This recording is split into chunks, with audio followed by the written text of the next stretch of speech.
Eccoci qua allo spiegone su come funziona una barca a vela. Ci siamo detti che all'interno di questa serie volevamo raccontarvi un sacco di cose tecniche di come funzionano le barche in generale, in particolare ovviamente alle grandi Mapei, e quindi abbiamo deciso di fare un po' uno spiegone tecnico, che ci piacciono le lavagne, che utilizziamo molto, quindi perché non farvele vedere anche a voi, un po' tipo Gazzetta del Cammellone. Quindi parliamo oggi della potenza di una barca a vela.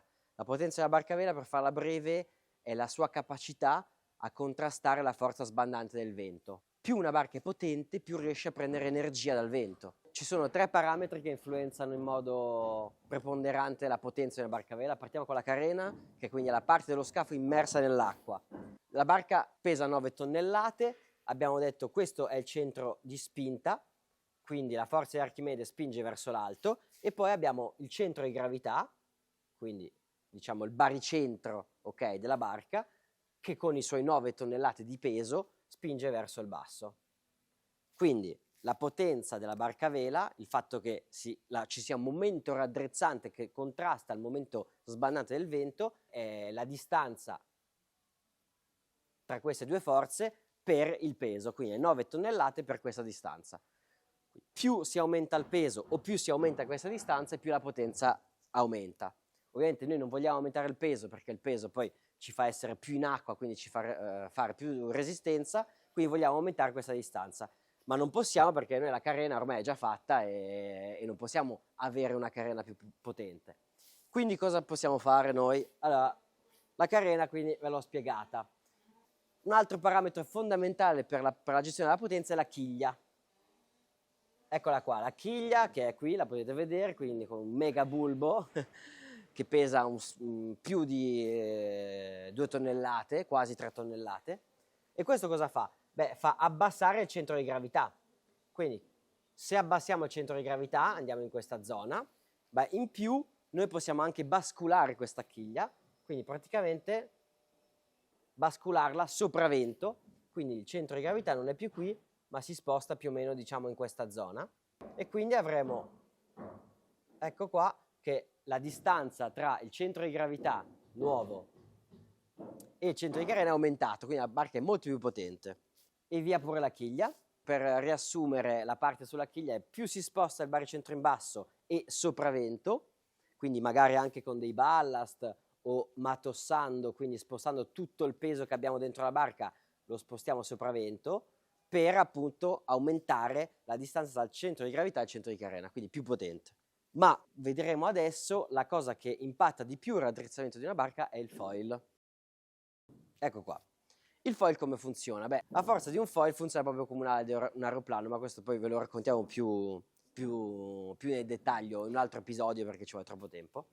Diciamo solo che la forza del foil è perpendicolare un po' al suo profilo ed è in funzione della velocità, quindi più andiamo veloci più questa forza aumenta, che rende tutto molto complesso, ma diciamo che in questo caso spinge, diciamo, la metà del peso della barca, che è la fase di decollo, no? Quindi diciamo che spinge 5 tonnellate il foil, vuol dire che a questo punto non avremo più 9 tonnellate di peso di barca in acqua, ma avremo le 9 meno le 5 del foil, quindi avremo solo 4 tonnellate di dislocamento, quindi di carena in acqua. Il centro di carena non è più solo il centro su cui la barca galleggia, ma il centro di carena diventa anche, si sposta molto più sottovento perché si avvicina alla forza del foil, fino a che addirittura, se arriviamo qui, addirittura è quando la barca vola completamente,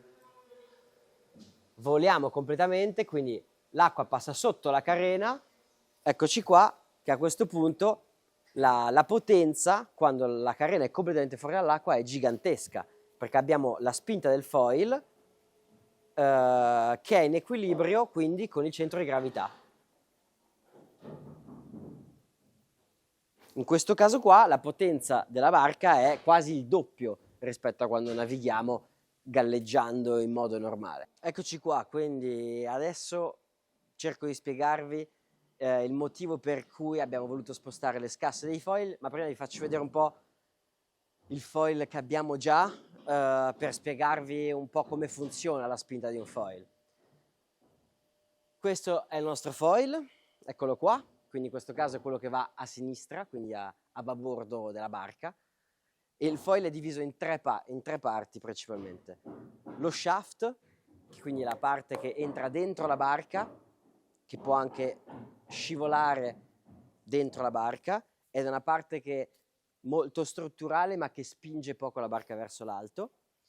Questo è il bordo d'attacco del foil, quindi la parte che va verso davanti, e dove c'è questo cambio di curvatura, quindi da qua in poi, questa parte qua è il gomito, quindi questa dove c'è la grande curvatura, e si riparte da qua, e tutta questa parte qua fino alla fine invece è il tip. Quindi abbiamo lo shaft, il gomito e il tip. Tutta questa superficie qua, anche la parte del gomito, è tutta la parte che ci interessa per creare portanza verso l'alto, quindi potenza e anche ridurre il dislocamento, come vi ho spiegato prima. Per lo spiegone continuiamo quindi e vi faccio vedere nel dettaglio perché abbiamo voluto spostare le scasse dei foil, quindi la posizione del foil dentro la barca. Questa è la scassa del foil, quindi la struttura che tiene il foil di oggi. Quindi disegniamo l'acqua, questa è l'acqua e quindi questo è il nostro foil che entra qua dentro, così, eccolo qua. Questo è il gomito e questo è il tip. Tip, gomito e lo shaft. Eccoci qua. Noi cosa vogliamo fare? Vogliamo spostare questo, cioè vogliamo che il foil sia il più potente possibile. Quindi vogliamo che questa parte qua, il tip e il gomito, siano più grandi possibili. Qua, come vedete, non possiamo farlo tanto più grande perché sennò poi usciamo dall'acqua. Ovviamente quando iniziamo a uscire dall'acqua il foil non spinge più. Quindi cosa vogliamo fare? Abbiamo spostato le scasse più in basso, sotto lo spigolo, in modo che il foil, eccolo qua, questo è il nostro nuovo foil, più o meno. Quindi lo shaft, come vedete, finisce qua, il gomito finisce qua e il tip quindi è molto più grande.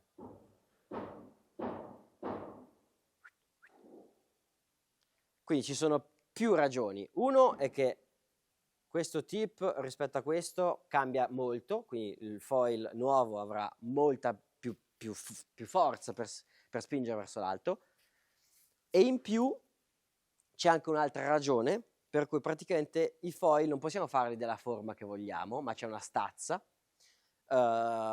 quindi c'è una persona della classe che viene a misurare la sua dimensione, la sua posizione nella barca, e praticamente però per una regola che è scritta nel regolamento della stazza IMOCA si inizia a misurare il foil da una certa larghezza dal centro barca, che è leggermente più o meno diciamo dove c'è la nostra murata. Quindi diciamo che per regolamento si misura un foil partendo da qua verso fuori, quindi tutta questa parte qua. La parte che c'è all'interno di questa linea non viene calcolata nella misura. Quindi noi con questo foil, col foil V1, che è questo foil qua, rispetto al foil V2, il foil V1 è già al massimo di quello che possiamo fare rispetto alla stazza, quindi non si può fare più grande di così in questa posizione. Invece in quest'altra posizione si vede che abbiamo molta più parte gratuita, diciamo, che non viene misurata dal regolamento. Quindi inoltre, diciamo, oltre a fare un tip anche più grande, abbiamo anche tutta una parte di foil in più che prima non potevamo avere.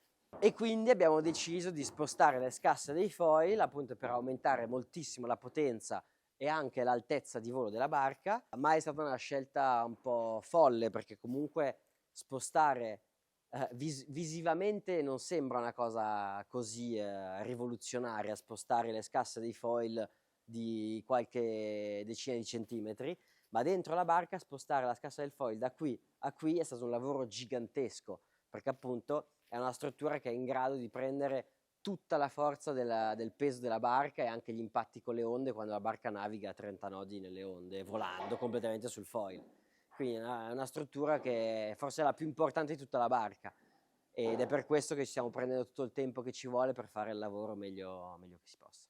La parte che ancora però non conosciamo, diciamo dei problemi che potremo avere, è che ovviamente un foil V2 fatto così, quando lo tiriamo su completamente, quindi quando non c'è vento, beh, si capisce che rispetto tra il V1 e il V2, beh, ce ne sarà sempre una parte che toccherà un po' l'acqua. Adesso in realtà non è proprio così, però nel foil nuovo ci sarà sempre una parte che con poco vento toccherà più spesso l'acqua. Ma noi abbiamo voluto fare questo lavoro per migliorare proprio la fase di decollo, perché quando si decolla è proprio una fase in cui si accelera tantissimo.